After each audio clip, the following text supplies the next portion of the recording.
What's up, YouTube friends? I'm Brian Hewitt of Hewitt Films, and today I'm going to be showing you another video about the Heidi Allen case. This video was broadcast in the news on April 3rd, 2014, 20 years to the date of when Heidi Allen vanished from the D&W convenience store in New Haven, New York. Check it out.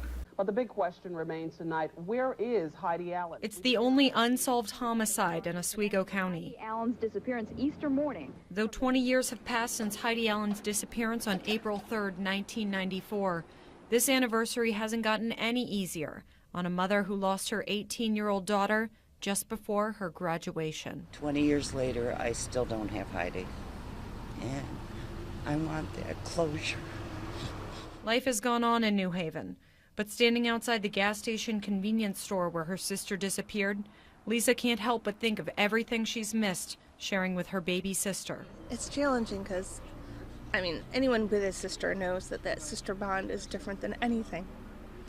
You know, so you have plans. You know, you see her friends get married, have kids.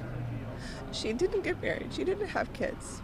But despite the passage of time and countless dead ends in the case, New Haven hasn't given up on Heidi. I've never given up hope, and I still haven't. I do believe that at some point in time, I may not be sure, I may not even be alive, but at some point in time, I really believe that there will come a time. We have the DNA, we have everything there that we need, that if we can, we will identify her and bring her home.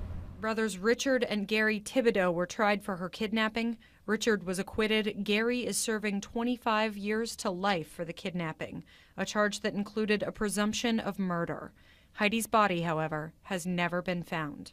It's a night of light and it's a night of hope remembering Heidi Allen. 2 decades have passed, and despite the mystery in this community, there's no shortage of hope in New Haven. I'm Kelly Cowan reporting.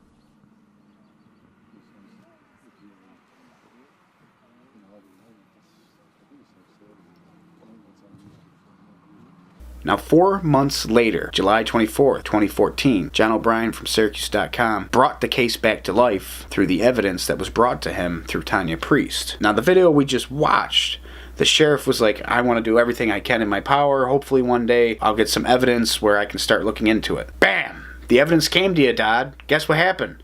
Nothing. You dismissed everything. The garage on Rice Road, what happened with that? Again, I'm going to mention this again. Why weren't they in there with luminol? Why weren't they in there spraying this garage with luminol and trying to look to see if there was any blood evidence in this garage? Why didn't they do that? Why did they deny that there was a cabin on Rice Road that was crushed and was flattened? Why did they say there was no cabin? Never was a cabin. But there was a cabin. And the dogs indicated that human remains was once there. But you want to do everything in your power to help find Heidi Allen. Doesn't make much sense. It doesn't seem like you were really wanting to help if you were shooting down the case. And then D.A. Oaks gets in there for Oswego, and he starts just totally ripping everyone apart, ripping apart the Tanya Priest story, ripping apart all the witnesses, and saying that they were just hearsay, and none of this evidence even means anything. Look at the evidence compared to what the evidence was to Gary Thibodeau. What did Gary Thibodeau have? He had a couple rats. That is hearsay. Say that Gary Thibodeau told him that he killed her. But what are all these three different guys with the same story, and they had a motive, say to everyone else? That's all hearsay too. So how can you convict a guy on a jail rat's hearsay, but not take all this evidence and say, well, this is just hearsay too, so, this is just all garbage. And this little pile of evidence that these guys gave us to convict Gary Thibodeau, well, this